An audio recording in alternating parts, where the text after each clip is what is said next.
everyone, Joe here from ActionX. Welcome to What's in the Tube, where it's our show where we review things in the world of television. Most times now we are doing episode-by-episode reviews of currently on-air shows on the network or streaming platforms of our choice. However, today, sometimes, in general, we do shows that we have previously covered in the past, whether it's 2, 3, 4, and closing in on 5 years ago, to come back and do like a definitive review of what had come out and see where things have changed in the perspective of things. Because, you know, the Joe that reviewed certain products years ago at, you know, in a different caliber, in a different sense, is not exactly the same when you're watching it currently. So with that being said, we are reviewing today Walker, the CW version, the definitive, we're doing our definitive season 2 review. And it's been a long time because we did Walker Season 1, our definitive review, before the final season premiere, all the way back in early 2024. It has been over a year since we did that review. And just for context, so if you're coming from the Season 1 definitive review to now, it has been over a whole year of my life. So much has happened since, if you are sticking on board the Walker train, even if the show has been gone for now over a year, we haven't forgotten it. We have not. And today is Thanksgiving. It's all about family and loved ones. And obviously, you know, I knew like casually I had to do something for Walker specifically. And here we are. Here we very much are. And to kind of get into it, you know, again, like when we reviewed Walker Season 2 so many years ago, I think that came out at the end of 2021, 2022. That was a long ass time ago. It is now the end of 2025. And so it's been more than 4 years since Walker Season 2 began. It's been a little bit over 3 years since that season concluded. And if I remember correctly from when I was reviewing episode by episode and then giving the spoiler-free review back at the beginning of 2022, I had some concerns with the season. There was some things that from a week-to-week perspective that obviously, again, from the writer's standpoint, they had some things against the wall. You know, this being, again, we launched the show during COVID, so some of the aspects had to be figured out to allow, to be more COVID shooting friendly at the time. And at the same time, you know, you're launching a new show. You're kind of, you know, giving a new spin on a classic, the Chuck Norris original back in the 80s and 90s. So there was a lot to do there. And then this season had its own set of challenges because, sadly, and we'll get more into the actual review of the story and the character, but one of their main leads was actually going to be set off. So whatever that original version of Season 2 was supposed to be, they had to kind of alter it to allow the change in the flow of the story. At the time, there was a bit of like a struggle to like kind of figure out like how do we send off this character properly, but at the same time, how are we able to kind of continue our own story at the same time? And I think at the time, I had to, you know, review it with that context on the week-to-week standpoint because I had no idea how things were going to go. Now, watching it years later, again, we are reviewing this from a binging standpoint. This is the definitive review. I think for me, personally speaking, I think Walker Season 2, I enjoyed it more this go around than the last go around because, again, it's trying not to be more into future spoilers, but like I kind of knew where this season began and where the season ended.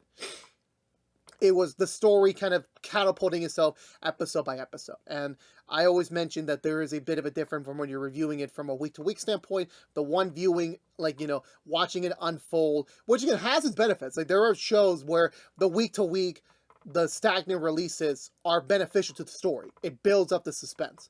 And then there's some shows that benefit from a binging standpoint, which I think this show, this specific season benefits from, like having to be able to kind of figure out what is next for the story. And I think going full-on Texan in this, you know, old Western style with this season from the juxtaposition of the entire frame of the season, I think was honestly the best approach to do it for. While the inner workings was the thing they had to kind of adjust, the overall theme and the overall storyline that was kind of present from the first episode to episode 20 was prevalent throughout the entire season in a consistent manner that even with the adjustments that I mentioned before they had to probably work on behind the scenes, they were able to kind of flow into a much more natural conclusion, so to speak, with this season, and I was very happy with it. So the short and skinny, before we get into like spoilers, definitive spoilers, again, you can watch the entirety of Walker Season 2 on HBO Max right now for your streaming pleasure. You can also purchase it on physical media, on DVD, also for your viewing pleasure. But for me, I enjoyed this season much more than I did originally back in 2021, 2022. I think this tells a much more tighter season than before. I think for compared for season 1, season 2 now, I probably will say while season 1 had a little bit more of the suspense at a certain point, season 2 tells an overall better story and a better conflict as it's, you know, dealing with the theme family versus family. And, you know, honoring your past, but also figuring out what is your future. Your future is not determined by your past all the time. And that's something that all the characters kind of had to go through, especially as, you know, signs are drawn, everything of the sort. And just for clarification, if today's beverage is a Diet Coke line, because I'm a little addicted to this. It's my third bottle this month. I should really stop. Anyway, again, with that being said, let's get that into it. Again, last time we are going full spoilers in Walker CW Season 2. So again, you haven't watched the season or you don't want to get spoiled, please go ahead. We have a spoiler-free review on the channel. You can go check that out if you want to hear my thoughts from a spoiler-free capacity. But this is full spoilers. So again, all bets on the table. So last call, and here we go.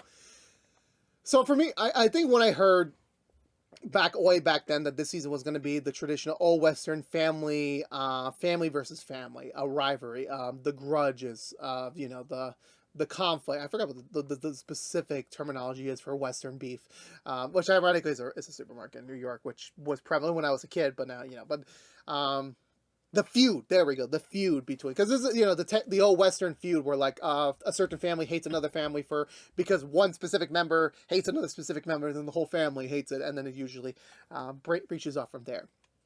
In this case, you know, we have the Walkers, which we know and love, and then the Daversons, which are more introduced in their own unique capacity, and it kind of brings a different foil to what the Walkers are dealing with at the moment. But we'll get to that more of that momentarily. But you know, also picking back up where season 1 left off, where like Walker was nearly assassinated by the Serrano gang, and having to deal with the ramifications of that, you know, not wanting to let Walker kind of slip back into where he was at the beginning of the season for certain sacrifices to be made, and as well as kind of to give new opportunities to build upon from season 1 to season 2, which again, I will give them much credit that they managed to kind of usurp certain things in a natural approach, so that when certain adjustments are made later in the season, it makes sense to why certain things happen instead of like just random pair-offs when like, you know, an actor or an actress decides to leave randomly, and now, okay, this entire character's hanging out with this character, and now they're besties, and it's like, that makes no sense, because like, you know, we never had a whole scene with them, or let alone much interaction, but, you know, it's just sometimes you got to make it work for the show. But again, we'll get to more about that in specific nature. But from what I remember when I was binging it, you know, the Walker versus Davidson clan feud was the thing that was, for me, the more satisfying part, because it was a consistent installment each and every week as you kind of get to know more about the Daversons. What do they stand for? What is the entire lore and history behind it? And how does things compare to now? And it's like every generation of the Walkers, the 3 generations have beef and conflict with the 3 generations of Daversons that are on the opposing side of things. And it's like very ironic where like, you know, it's modern day conflicts where like communication would easily solve the problem. Full transparency will solve the problem. It's just, you know, again, like certain things in the beginning to set this entire conflict up, it's like, okay, this is childish. This is something, you know, that, you know, it's like completely unnecessary. I mean, we're in the 2020s. Can we not, like, you know, again, have some sort of like respectful discourse about things? You know, is that something that's too hard to ask? But no, of course we got to make a TV show. We got to stretch this out for 20 episodes, which I think is the longest of the 4 seasons that we review. I thought this was 18, and when I found that this was 20, I was like, damn, I'm really got my work cut out for this. And I started this season a couple weeks ago, so and I had, you know, work and everything, so I was, and personal commitment, so I was like very stretched for time to get these 20 episodes watched and properly thoroughly analyzed again. But no, but like I was saying, like, you know, even like with that, and then like when we get to the mid-season point and we start introducing some of the new elements, I think everything worked very beneficially to the characters, and it worked beneficially to the story, and allowing even earlier on to kind of, you know, start getting those like similar season 4 vibes, but more like akin to season 2 vibes, where like for a TV show, like season 2 always introduces that brand new character that's going to be part for the entire rest of the show. They just weren't there for season 1, and that's where one character comes in, which again, when we get to the character section, we'll talk a little bit more about it. But again, back to the, like, you know, with the theme and now to the story aspect of it, you know, it's we pick up 3 months after season 1 leaves off. We just assumed naturally that Cordell was going to go back undercover to figure out who really was trying to kill him. find a different approach, go back into that view. But this time Mickey takes the blow. She decides to be the one to like go undercover to try and figure out exactly where what is what's going on with Walker, who's targeting him, why are they targeting him specifically, and what's the case with that. And while Walker, in the meantime, is like kind of enjoying the summer he missed the previous summer when Emily passed away, where he got to be with his family. He got to like spend all the time with them, and actually forging his own like weird bro trio. Well, not only with his brother again, like because again they had like a little bit of like a rough discourse throughout, especially the first half of season 1. And now with Trey as well, who is very much like, I wouldn't say he's over dependent on Mickey, but like he's got that fear, he's got that style of like, yeah, when Mickey's not around and when he's not working, he kind of doesn't really know what to do. And we'll go more on that in the character section, but it was left noticeable. And then from there, they find out that their adjacent property, which was left kind of vacated for the last two to 3 decades, has returned. Their old family rivals of the Davisons have returned back to Austin, which is a whole history there. The main point in modern history, because for context, there is an entire spin-off show, which I think we'll do the definitive review next year for Independence, that focuses more on the Walkers in the first generation. Same with the Davisons in their first generation. There's a whole conflict, a whole lore behind there, but specifically with the modernism of it, the main crux was that Cordell and the Davison daughter, Denise, were essentially like childhood sweethearts. Like they had a thing for each other. They're clear they're crushing on each other. They spent all their free time together despite their family being in conflict. But sadly, on one fateful night, the Davison barn blew up into flames. For some reason, the patriarch of the Davison family at the time, who I am forgetting the name for, Mr. Davison, we'll just call him that till I remember his name during this review, passes away during the fire. There's a whole legal conflict to that, and essentially the Davisons had to move away from Austin because it's just too much damage to the Marv Davison, there we go. So yeah, there's a whole, like, that's the crux of the history there. So them, like, kind of really, like, not having any resolution. Now, Denise is the older Davison. Now, she's kind of like the breadwinner of the Davison family. She has a new husband, which is sadly on the ropes of divorce. They adopted a kid who essentially isn't Davison blood. It's, he just has the namesake of Davison, but he's not a true Davison by blood. And then we have the original mother, the original caregiver, Gail Davison, who, again, like I said, everyone has different beef with each other. Like, Gail has beef with Meemaw. Cordell and Denise have their own, like, kind of like weird relationship to unpack, since again, last time they saw each other, they were in lovey-dovey mode. So there's so much history there. Like, how do we unpack that? And then we have her new husband, again, unrelated to the family, but once we figure out more about it, he gets more into beef with Liam and then Bonham. And then finally, the youngest one, who I'm forgetting the name of. I forgot his name. But he being him being the younger generation now, him also having his own conflicts with August and Stella. So again, like it sets the stage for like every single generation of the family has their own beef. We got the older generation, the present generation, then the future generation, all fighting each other in the course of the next 10 months, which I'm just like, damn, they get no breaks. They really get no breaks.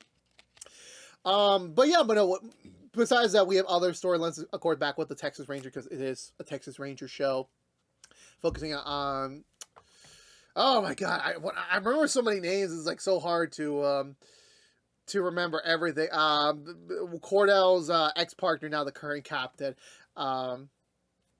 James, Captain James, and everything. And then so it's a whole rowdy cast, and it gets more people than they had in season 1. But again, I think at the end of the day, it makes everything work for the story. Because when you're doing a 20-episode season, you got to have a pretty substantial story to tell. And I think as we unfold the family history layer by layer, and kind of like just doing things. And I'm very happy we don't do like an Arrow approach, and this is a CW show, so I wouldn't have ruled it out. Where like it's not a flashback heavy season. It's only beneficial to the story. We're not getting like weekly installments of like Cordell as a teenager and everything, like going gaga over Denise or like going way back in time too much. Like we get them when we're needed, and I think honestly that helps with the story, that it focuses on the present day aspect of it, where like you have again Cordell and Denise who are trying to probably mend the bad blood between the last generation of their families and trying to give motivation to the new generation, to their kids, that there is a better path forward, that we shouldn't let our past dictate what our future could potentially be. And I think, how even they, the noblest of one, gets slowly corrupted by the conflict, by the feud in different aspects each week, starts to weigh in on you, as there's just so many things that this feud tackles on that, like, it becomes questionable. Like, do we just kind of flip into a whole new generation of conflict, or what do we do? Like, it's a very much of a struggle, a back and forth of it, so to speak. I want to say there's a big bad, particularly this season. I think season 3 and 4 make it more clear, and not to give too much future spoilers away, that there are big bads. And I guess you can see season 1 had like the rodeo king's leftovers, and then the whole like larger mystery with Emily's murderers. So this season being, again, you can say the Daversons in a way, you can say Serrano. I don't really dictate this season as more like there's a traditional bad guy that's like looming over them every episode, but it definitely gives a more of like it's a more of a human versus human type approach this season, rather than like finding some sort of big gangster or big mobster or something along that nature. But we'll get more about that in season 3 when we come back and down the road. But I'm going to the characters specifically, because there's a lot of them. I'm gonna need all the liquids I can. It's Thanksgiving Day. I'm already feeling it. I'm already feeling it. All right, so I guess we pick up with the Daversons. Again, being a new batch of characters, and everything. I will say that, like, when it comes to the Daversons as a character, again, it's only 4. That 5 you really want to include the deceased Marv. I think for them, their story is a tragedy. That, in retrospect, they never did anything truly wrong, especially Denise and her son directly. It's just, again, like, bad things happen at the wrong times, and it's misconstrued. And again, I don't think it's anyone's fault specifically on that front. Again, if you Independence, the spin-off show prequel aside, it was very much like actions of another person dictates what another person thinks of the other person. And even certain things that I'm going through myself right now, where like, like maybe it's not a cognizant bad thing to do, but like for the other person, they don't view it as that, because at the end of the day, you don't understand context. You don't understand the nature of it. Where like, again, of the 3 generations, the younger generation who very much like is going through hell. And I relate to him a lot, because again, having your parents on the verge of divorce is not the best feeling in the world, because it essentially is your family crumbling apart, especially for him, who is moving to a new town in his senior year. Like, I don't even blame the dude for being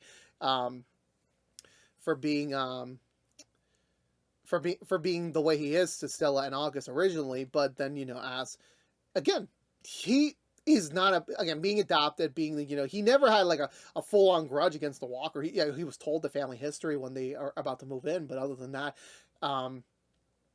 he doesn't necessarily hate them. He just loads them because he's jealous. And that was something that, ironically, I went through growing up, where like I had people that I know, friends at the time, where they told me that, hey, count your blessings. You were lucky to have a father or a mother. You're grateful to have this in your life. I don't. And there was a point where they didn't like me because of that.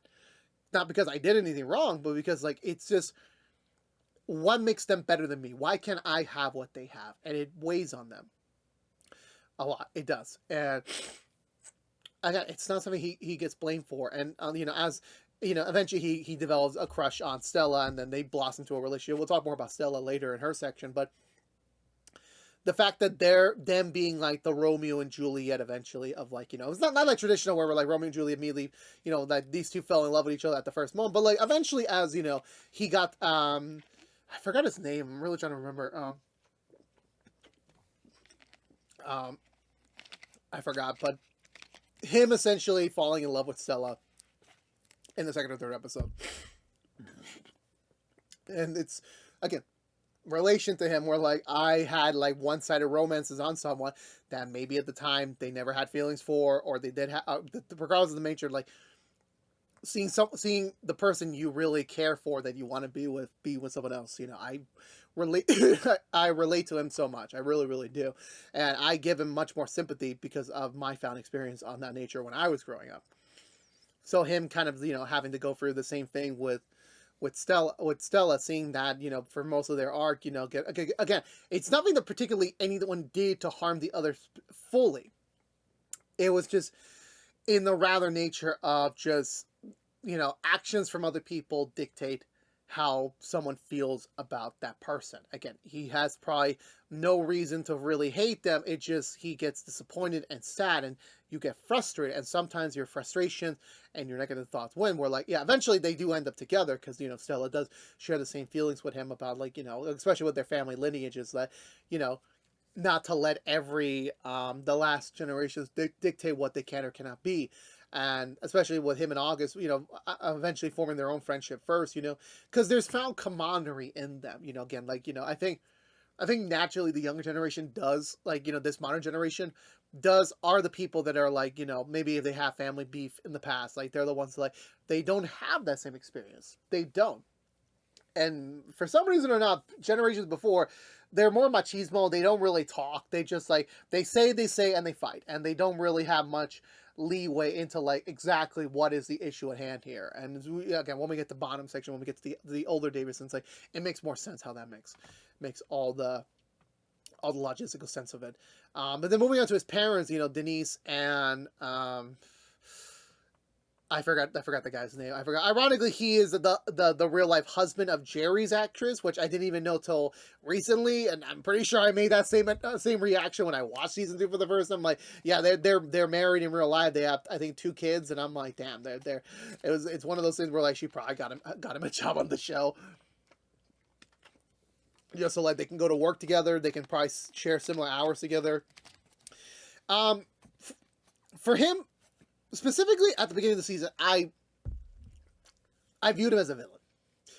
Definitively a villain, because he came from a family background that he was not proud of his family. And the moment he married Denise, he decided, you're not going to take my last name, because I don't give a shit about my last name. I'm going to take your last name. I'm going to be a Daverson too. And I'm like, damn, that's like one of those rare moments where, like, the man take. I think the only other person I could probably see that having is Tom Holland, which he'll probably just be Tom after he and Zendaya get married. But yeah, but no, with him, like, you know, seeing the first half of the season being mostly like him doing things to benefit himself. And his actions, especially when the whole camera ops post-credit scene in season 1, where apparently the Walker family was under surveillance, that eventually would be real. It was Serrano. And then him taking over that operation very briefly, because, again, he wanted to know more about the Walker. Because he wants to show his proof. Because, again, being a man that's on the verge of divorce, his actions, he made a lot of mistakes in the marriage. He's losing the woman he loves. He just wants to hold on to her as much as he can. And, you know, okay, we're in Austin.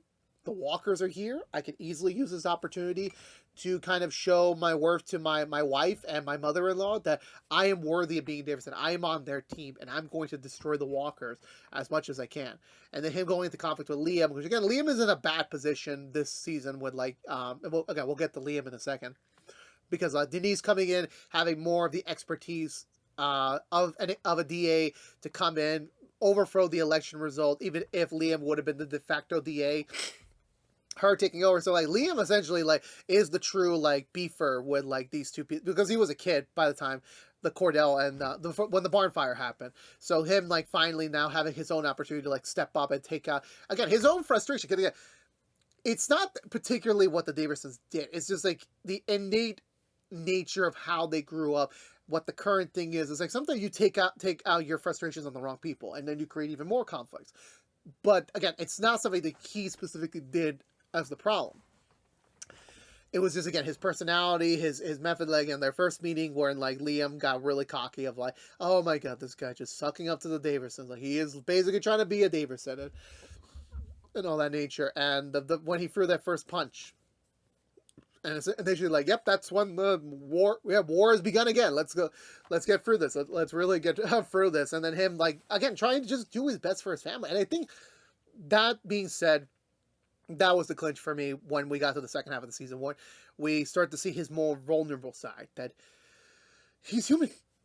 He loves his family. He loves his son. He just wants to do what's best for his family, and he just wants to be together no matter the cost. And him making certain decisions, and especially when we got to the raise and the assumptions and everything, and us realizing that he's actually not a bad guy per se in modern day conflicts. We had an episode where, like, we talked a little bit more about his past before meeting Denise. That was like, okay, now it's like, that's a different beast, but like now it's like you're redeeming yourself. You're just trying to be the best person you can be in the present day context. So him, definitely like kind of turning a new ship by the time we end season 2. He is a totally different character at the beginning. I don't say it's much of a development. It's more like understanding. And I think as we go on through the season, like, it's understanding the other person, understanding what they're really going through. Just assuming like the one base action defines them for the entire personality is not fair. It's not a fair thing to say and do. You can't just judge someone for like the one thing they do, because there's more layers to it. 1 minute, which again, I know people will say, well, if they do a heinous action that takes 10 seconds, a minute, that defines them. Understandable point. But in this context, he didn't do too much that really leaned him over. It was, again, pre-existing painting allows us, the viewers, to view them as villains, as like, the bad people, because again, the walkers for us are the good people. And again, in the modern day TV show climate, there's the gray element where like there is no good and evil. The walkers aren't good and evil, but the Davisons aren't good and evil. It's just what the family's patriarch, what the family's representative wanted at the time conflicts with the other family. It's like you're the hero of your story, but in other stories you're the villain. I'm pretty sure I'm a villain in someone else's story. Which I'm like, I don't look like a villain, but anyway.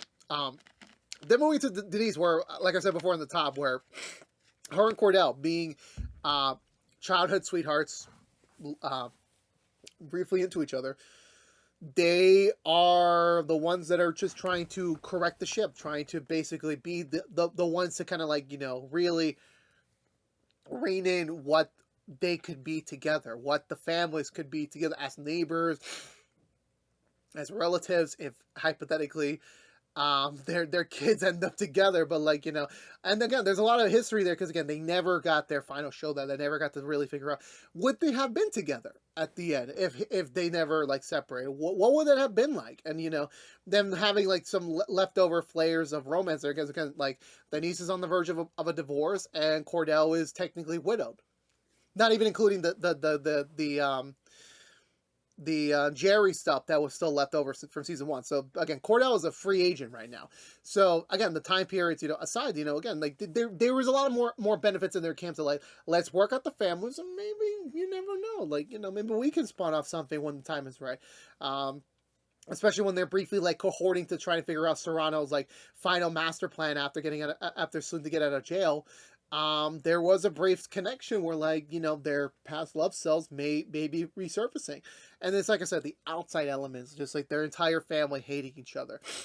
The one wrong move leads to one of them say, hey, wait, hold on a minute, hold on. Like, are you serious about this right now? This is like and it starts the whole passy train where like their relationship turns from like civil to understandful to the turning point when Denise actually threatens to interrogate Augie for when they have, it was the party episode when this was before the mid-season finale, where they go to the Davisons like wrecked barn and they find the Walker signal lantern on the ground, and Augie was the one who found it and took it because he just thought, well, it's family history, it's family heirloom, that this could be something that is very much something that I want to keep for my family history, not knowing how much that can backfire on him. And then just seeing that, blow up, and like Cordell, like literally, like, again, I'm not a father yet. I'm not, and when I say yet, I mean like I'm not pregnant. Me and my partner are not pregnant, but like, I mean like the day I am a father, I would not be surprised if I would have that reaction when someone threatens my child. And the fact that his safety, even if it's just an interrogation, it's still a non-safe environment. Like, you're accusing my son of doing something, that's where the line is crossed. You don't cross that line. And of course, Denise like doesn't care because specifically, again, she's focusing on what she needs to accomplish for her family. Again, it goes back to the Great Fear. Like, she's not doing it to screw the walkers. She's doing it because she needs to find out for sure what happened that night. That lantern could be the key to figuring all this out. It could be. And, you know, she gets very feisty at the end of the season. She gets very much determined. Like, eventually she gets looped into the conflict. And sadly, she loses her own morality, you know, when she does admit, like, when they had the race to figure out once and for all who owns, like, the true land or not. And then she finds out that she's the one who actually, like, sabotages the race before their arrival. And her admitting that is, like, she admits that she failed as a mother. She failed as a respectful mediator. She failed in all that. And all she could do again is to go back to where she was before, like just focus on her core family, her husband and her son. That's all she could really do right now. And it's a very hard pill to swallow for her, especially like, you know, Cordell viewed me correctly. I eventually fell prey to what they were calling us for years. And then we have Gail, who I will admit, Gail, I sensed her bullshit my whole way. I had no idea how it was going to end. I could sense her bullshit from the first time we saw her. I'm like, not going to lie to you. And also, I was a bit confused because like the actresses for Denise and Gail kind of look similar at times. So like my brain kind of like swapped them out for a moment. So I got kind of confused for a minute. But no, just Gail, like, again, there's something innate about the negativity in a overly positive person that you can sense, and this was just one of those things. And again, I'm not giving shade to the actress or not, whether it was on purpose or not. I knew that she was hiding something. I knew there was, you know, she was being petty. She was like, there is undeniable, like again, like, because the way that the entire conflict between the families are staged, being Bonham and Liam against Denise's husband, Cordell and Denise, and then Stella and Augie with the younger Davidson. You know, like at the time, Meemaw being framing Gail as like, oh, she's a vindictive person, and then when Meemaw was the first to admit certain things, were like, her and Gail and Marv were briefly going to have another kid, and they lost the kid. And then also Marv and Meemaw were actually going to go and get married at some point before Bonham entered the picture. So I'm like, there's just so much, you know, layers to that. Like, we're like, it's not necessarily like Meemaw hates Gail for that. She's just reflecting her disappointment in herself into hatred. And, you know, and it doesn't help that Gail was also the primary fault here, where eventually, again, we're in the spoiler section, so you should know this, where like Gail reveals she was the one that accidentally killed Marv. She knocked him out, she couldn't rescue him from the fire, and she failed to be a wife at that moment, because Marv admitted to her at the time that sadly the baby was going to have some defects. It would have been a very expensive defect to be able to afford for them, which again, they were living on limited prospects, that he essentially wrote it off that they lost their child. And I kid you not, I understand as I get older, fiscally it is expensive to have a child. I don't blame him for doing what he truly did from a fiscal need, but if you have a child and you bring it to term, that is your responsibility. That is yours. You know, you have to be there for the good times and the bad times. You know, again, I understand that the world is shit. I understand that. I know that's not an abbreviated TV show. Like, it can be shit to pay for those things, but like, you being a father means something that you cannot give up on your child. And essentially he did give up. So 100% he loses a lot of credibility in that front. And so he and Gail like were the definitive, like, they're unfair people. Yes, they have been screwed over a couple times by the walkers, but what they did individually, it's not something that you can easily rectify. It's not. And then going back into, like, you know, again, back to Gail fully, you know, her admitting she failed, that she tried to, like, you know, pander her hatred of the walkers and her failures of being a mother and a wife onto them. she just got sad that she failed. And like even by the time everyone found out, like I can't believe that she tried to do everything possible to make the walkers look like the villains.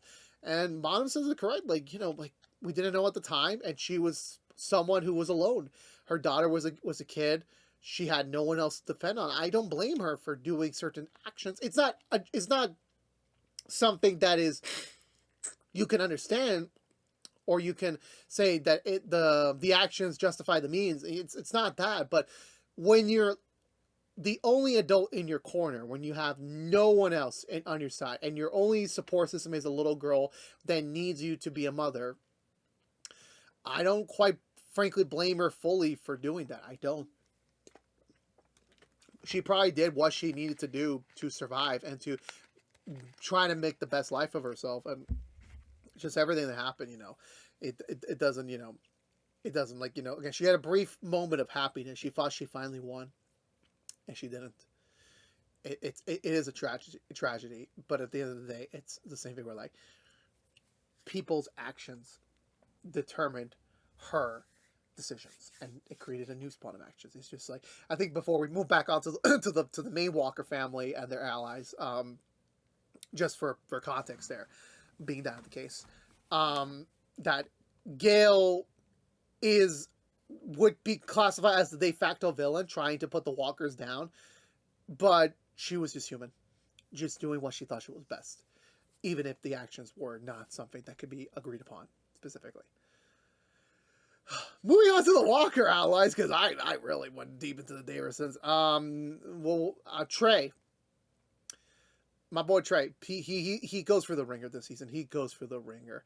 I think his best moments were in the beginning and the middle of the season, where like him being the work from home husband to Mickey, who is like doing all she can to protect Cordell, protect her Texas Ranger family, and honestly does lose a little bit of like Trey along the way, where like their relationship is not exactly the same as in season 1, where like they're trying to adjust to each other and everything. Trey is honestly like, besides his muscles and his abilities, he is an honest to God sweet guy, and all he wants to do is just make sure Mickey is happy, that they're together 100%.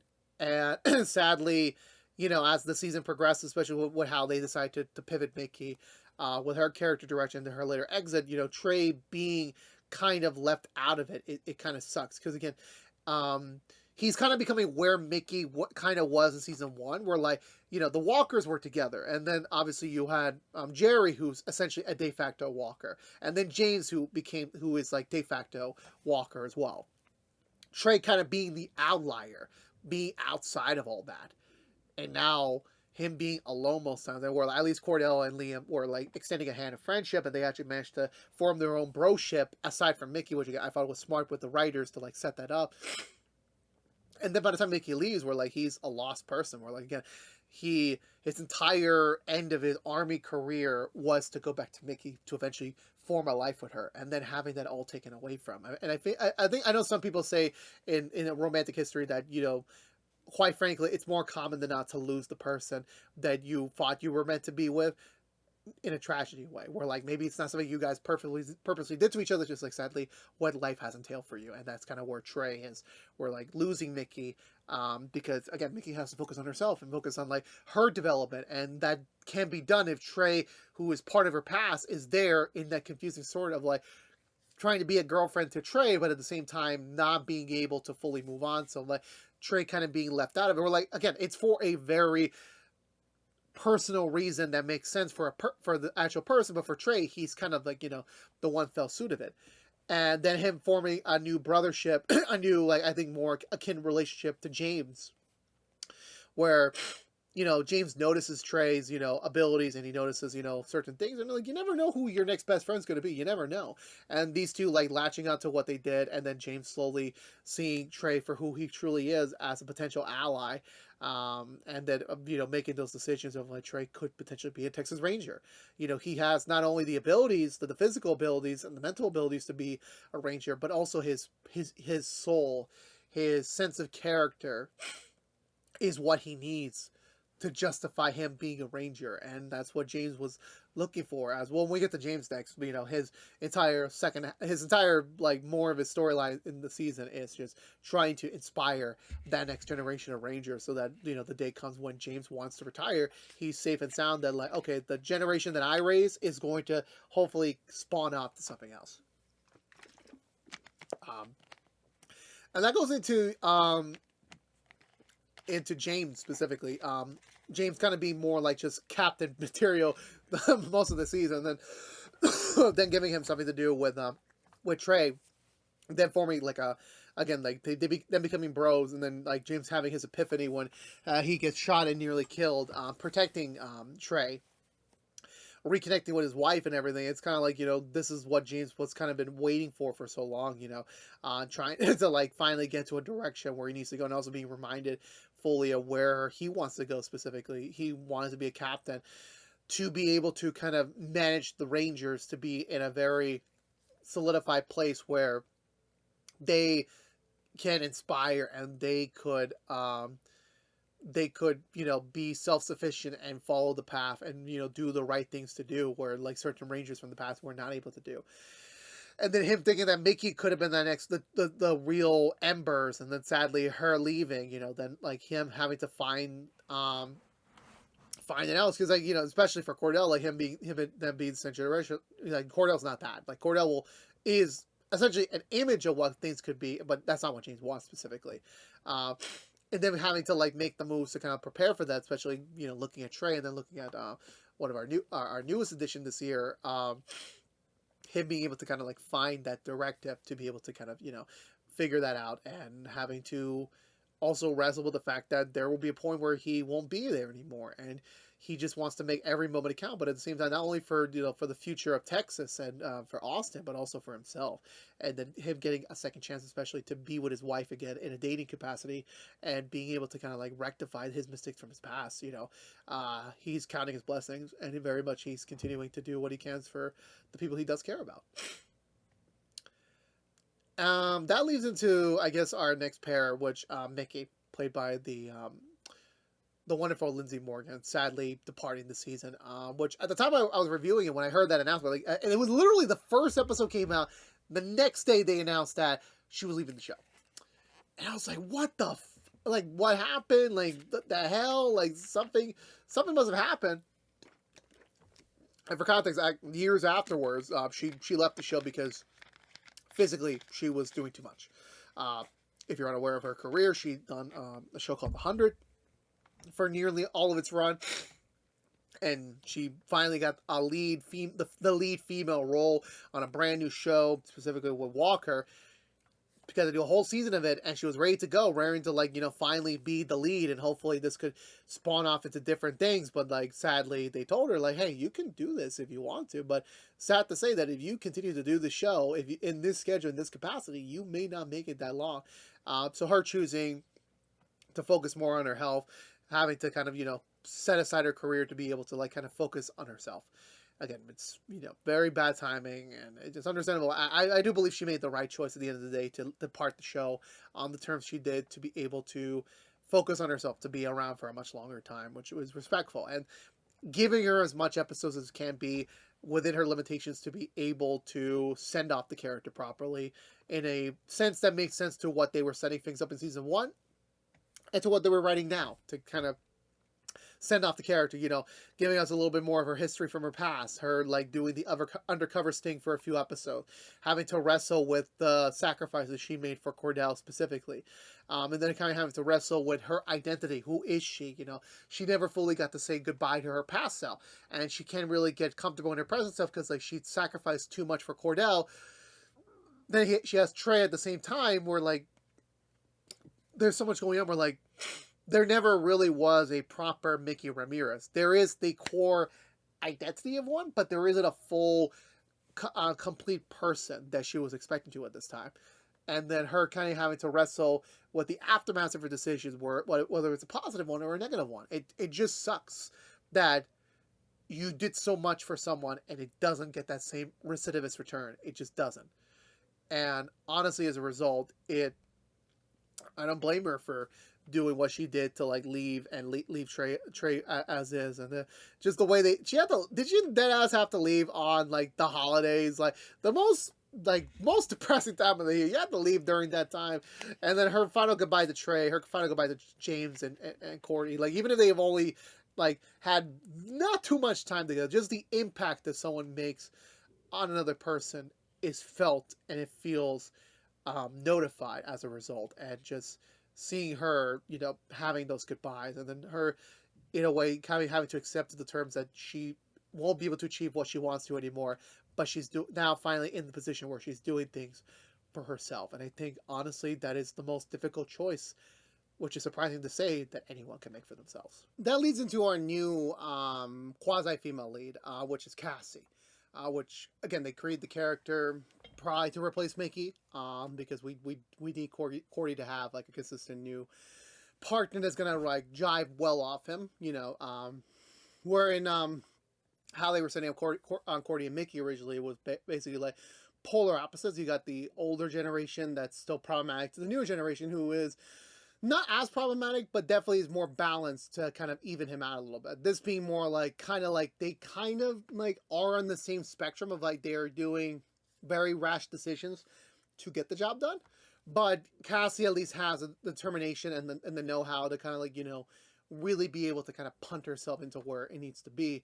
And ironically at the time, I had a double viewing of her because she did this show specifically, and then she was also doing How I Met Your Father, so she had a lot of work at that time period to navigate through. But here specifically, even like when we got to see her for the first time in the mid-season, honestly, I really thought she was gonna be like a one-off, like just an arc character. Then they're gonna move her off, but now she was like clear to stay. Like James was like, yeah, no, we need you. I need you here with us. And he especially coming up the moment where like he was like, I need to find what is essentially going to be the next generation of Rangers. Who are we going to inspire to be that person? Then obviously him learning about Trey formerly, and now meeting Cassie was especially like clear. Like these two are the next generation. These two have to be the next generation of Rangers. And honestly, as a result, it makes the most amount of sense for that. And then her and Cordell having a very unique relationship where like essentially she is like a ground zero type of character, but not in the way the same way as Mickey. And Mickey slowly figures herself out with the walkers and everything else. Cassie's immediately like a very hard like insert herself into the family, not like into a sense of like already participating in family dinners and such like that, but like she's already like with Cordell, with Liam, with Bottom to an extent. Like she like very much she tries well with like the men of the Walker family currently, and not like that, but like for the nature of things, and then also her forming her own like quasi friendship with Trey, specifically nature. And like, honestly, the way they kind of pivot those characters is like, it's this like commonality, like a man and female can be a best friends, like they can get along very well without them having any sort of romantic intention with each other. And again, it was kind of like her like essentially like realizing how much of a support system it could be, as when we get to figure more of herself out in the later episode with her family sadly decline with her brother and everything. Definitely it was something that she motivated herself with, as well as her lost partner being declared missing, and just that entire mystery, and that kind of informs like essentially the very last episodes of the season, where she does find out the truth that her partner's still alive, everything was safe, and just like sadly the shadiness of her old captain kind of screwed things up on that notion. And then now she's like fully able to like commit herself to her new Austin family, her new home essentially, that she wasn't able to do previously speaking. And honestly, just again, like she made her presence very well known. She kind of slides herself in there very hard, but it works. It very much works as a result of that. And she's a fantastic addition to the Walker family, especially, which actually goes into the Walker family itself. We talk so much about everything else. To the other brows again with Bottom and B-Ma. Bottom is kind of the same personality wise. Him being the stoic, like essentially still patriarch of the family. Him having to wrestle with like the past. which I'm like, again, certain decisions made like to make him like, kind of younger with like just dyed beard hair was like a very interesting development for him. But honestly, no, like, the way Bono goes on this, it's a similar thing where like he knows when things their time is up, and he's doing things for the benefit of like the safety of his family. Obviously he cares about his land, he cares about his legacy, but it seems like he truly just cares about his family. And some of the conflicts that he and Mima had during season one are definitely faded away by this point, where they're just focusing on just survival of the family, and then also wrestling with like the choices they made, where like Bonham tried to basically give a portion of their land away when Marv was still alive, or Mima still having familiar connections with Marv, especially learning the fact that Marv kept the youngest Daverson alive and falsified her death. Where for those two, they're like, again, being the older generation, being the ones like that dealt so much with the Daversons and the legacy, and then having to re-explore that again, it brings the humanity in them, where like it's not rage, it's not anger, it's not an emotional reaction at times. This is more like sentiment, just kind of like accepting what has come, but also accepting what may come next. And definitely, thankfully, things worked out for them. But like there were moments where like they realized maybe the bill finally comes due now. Maybe now is the point where, sadly, we cannot just justify our actions anymore, and we have to kind of accept whatever life has in store for us next. And I think that as a result, they stick with that as the moment passes. Then going to the kids. Well, actually, no, not next to the kids. To Jerry, who honestly I know Jerry was a series regular last year, and her keeping up the same here as well. Giving her like again like the way they ended season one, where like her and Cordy kissed. They had a very passionate night together, but they are still not figuring themselves out with what are they. And it's like how do you go from like being friends throughout your entire life to now essentially admitting to the fact you have romantic feelings for them, or like Cordell is essentially infatuated with his best friend's love interest, or Jerry being in love with her best friend's husband. Like, how do you really have this conversation where like obviously the actual premises is like it's totally fine to do so, but like you're risking decades of history for a potential thing that maybe the other person doesn't admit to, or like you're taking a risk, you're taking everything, and like them having to play the notion of it, um, of it was something that was very interesting to see. And then eventually towards the second half, where it's found out that Jerry is actually the missing Daverson, so her kind of being thrown into the middle of the family conflict, again similar to Cassie, in a very hard hitting way. It kind of brings the turmoil, like again, her being like the real bridge of like understanding that like have you can accept who you are in your bloodline, but at the same time you can also accept who your true family is. And in this motion, like finally her realizing who she truly is, but at the same time realizing also who her family is really, it kind of brings that double duality to a close for her, and she was able to kind of like really find her way forward, specifically in figuring out who she is of herself after spending so many years just essentially being Hoyt's like endgame wife, and now that no longer being the case, specifically speaking. To the kids specifically, I think Augie is probably, of all the characters on the show, I feel like he's the one that kind of gets a little bit of a short sell. Like with such a huge cast and everything, I feel like of everything that has been done already, I feel like he gets a bit of the short end, only because like again everyone's kind of have their own direct connection, and then like kind of double fisting the Walker kids with the younger Davison. Colton, finally, I remember his freaking name after freaking almost an hour of this review. Like, damn, that took a while. No, him like kind of like trying to figure himself out, doing his own thing. I think season one he had so much to do, and so much going on. Now he's just like kind of like a traditional teenage boy, kind of reacting to whatever is happening.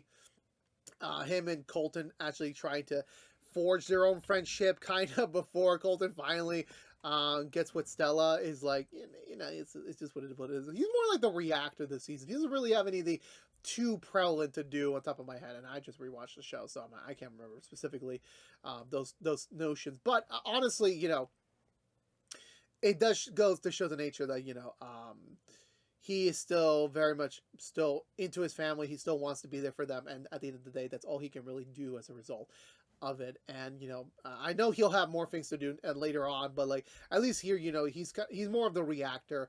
There's not really much to say about August, besides some certain dramatic moments where like him fighting Colton briefly, him getting in like squared in the middle of the Davidson thing, but not really having his own stake in the claim besides losing his. Even like the scene where like they're packing up their house after they lost the race briefly. He's just on his headphones, just chilling. I'm like, bruh, you're just here. You're just here. Sorry, I'm just being point blank there. Stella again. Like I honestly could have expected them to have the role reversal, where like Stella gets the chill notion this year, and after just so much what had happened to her last year, with everything that happened with with the guy from before. I forgot his name already, but they could have easily just went in that direction, but no, she immediately gets like delve into the conflict, and it kind of this season kind of reminds us more than May that like Stella is essentially the glue for the Walkers. Like she connects Cordell and Augie down to the rest of the Walker family. She essentially kept the family together during the time period where like they lost their mother, but at the same time, Cordy went away. Where like while Stella had her rebellious moment, she was also still there for her family. She was still there for them, and still able to kind of like keep everyone together despite things not really looking the best that they can be. And her having to like now this year having to kind of realize, okay, now I finally got the family, we're all together. Oh crap, I gotta leave next year, I gotta go off to college, like what do I do? And that's like kind of the scariest time in a teenager's life. Like what do I do? Like the school system is over, college is optional, I don't have to go, but what do I do? Like I can be inspired by legacy, I can be inspired to kind of keep going in a certain direction, but at the same time I may not be able to kind of go in the way that I want to do as a result. And that I believe kind of scares her a little bit about that the whole thing of like what can she really do next for herself, and then also meeting Colton, getting involved in the family feud and everything, and then her again like similarly trying to be the same thing with the Daversons, trying to be the same thing as the personality she is, like trying to help people, trying to like shine a light in her own way, trying to be a much more positive impact on people. And that kind of shines through, even like there's a lot of moments of darkness, a lot of moments where like it's questionable what things are going into, and definitely she manages to power through, choosing to be with Colton, choosing to like try to like embrace a future for the family, and by the end of the day still being understandful, and still as I in a way pushing off the responsibility of like what is my future, what can I really do next. We got hints of it, but we don't really get to the meat of that till like obviously next year. But that future spoilers fight, we're just reviewing season 2 today. There definitely is like this season focuses more on like who is she as a person in her core self, and then pushing off the side of like who can I be for another day.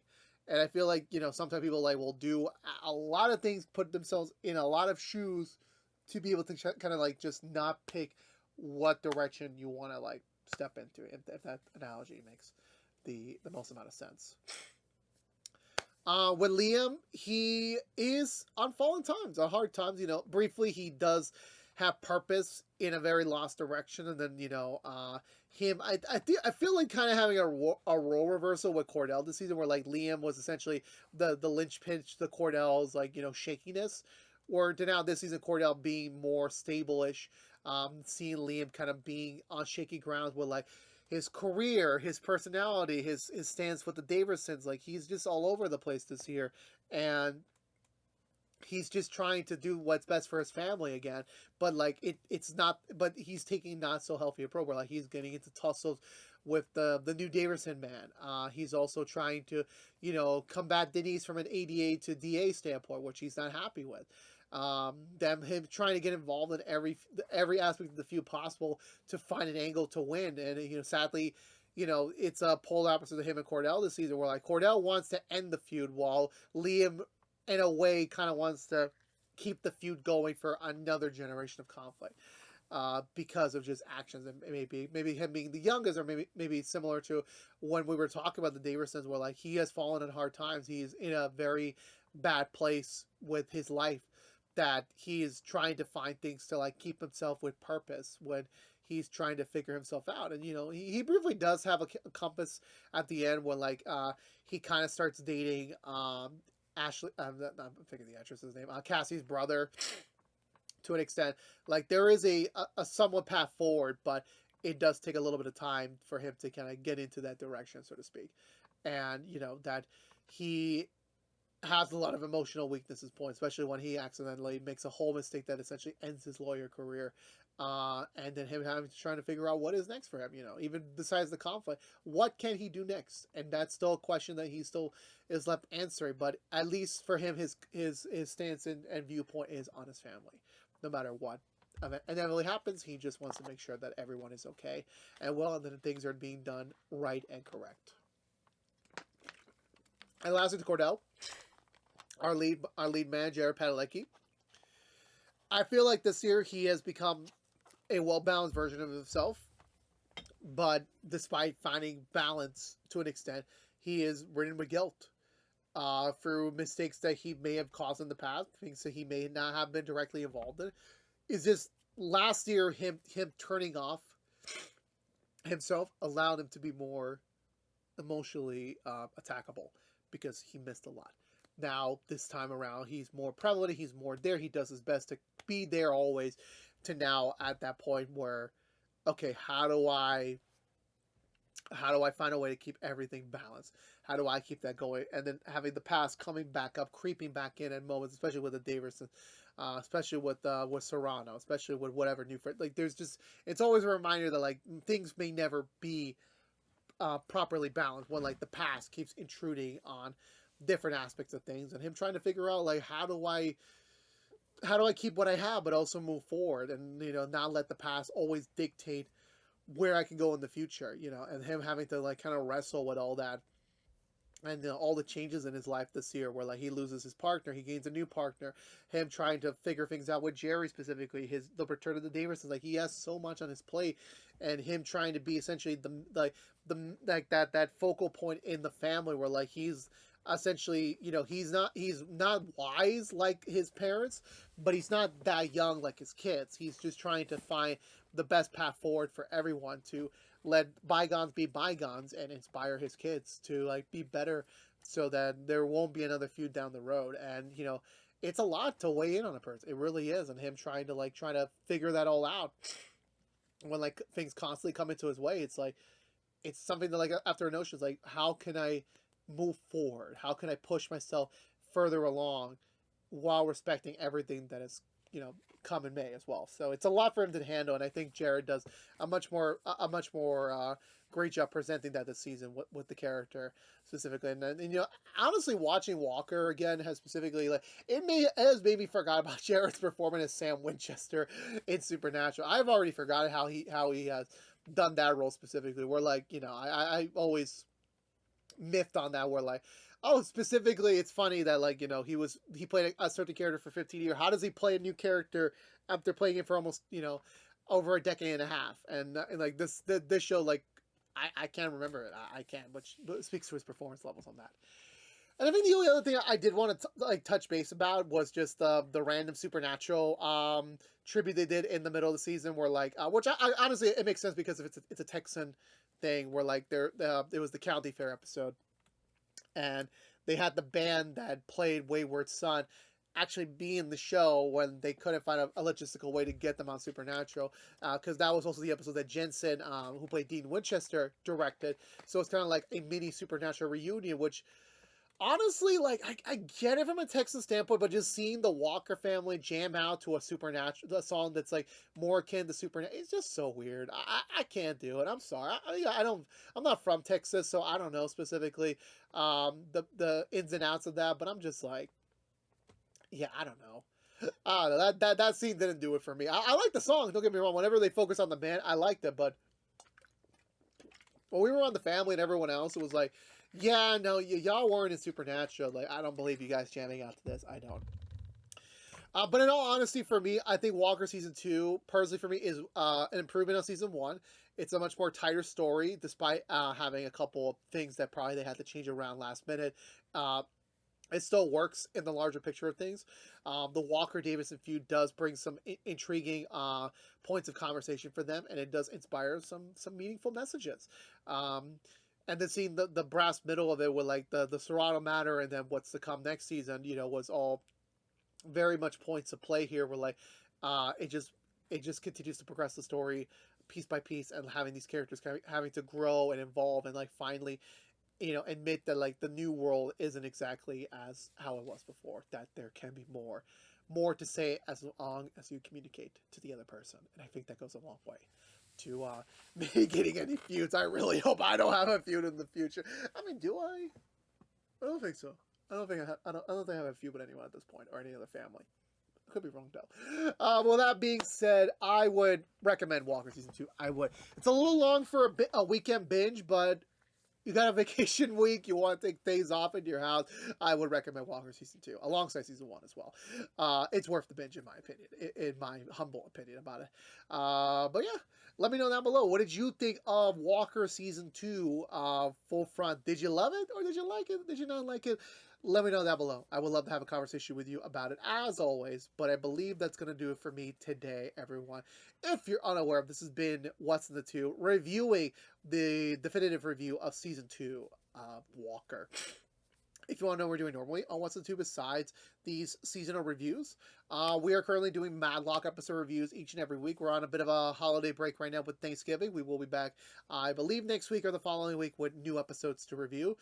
So stay tuned for that. But if you don't care about Walker specifically, again, we have reviewed the entire series of Walker. Every episode has an episode review. You can go check it out. We have our non-spoiler reviews. You just want to hear my casual thoughts on the season without getting too deep into things. Again, like I said before, we have our definitive Season 1 review already out on the channel for your viewing pleasure if you haven't come from there. And now we are here for Season 3 next time. That should be next year. I don't want to think about next year. I don't want to think about it whatsoever. I don't want to think about it. But we will be back eventually with Season 3. We will be back. But if you want to get into Season 3 right now, again, we have all the episode reviews for Season 3 and 4 up right now. So even if you're like impatient with me getting into these reviews, they're already out to an extent. So you go check it out there. And we'll also do Independence again also next year as well at some point. But again, thank you so much for watching once more. Your support means the world to me. But again, please, thank you again. This has been Joe here from ActionX. Please stay safe out there. Be good to each other. Have a happy Thanksgiving if you do celebrate. If not, enjoy the time period. Enjoy the holidays specifically. Really, just, you never know when things are going to go. You never know. But again, please subscribe if you haven't yet. Follow us on social media for more updates on future videos. But until next time, please stay safe out there. Be good to each other. And as always, peace out.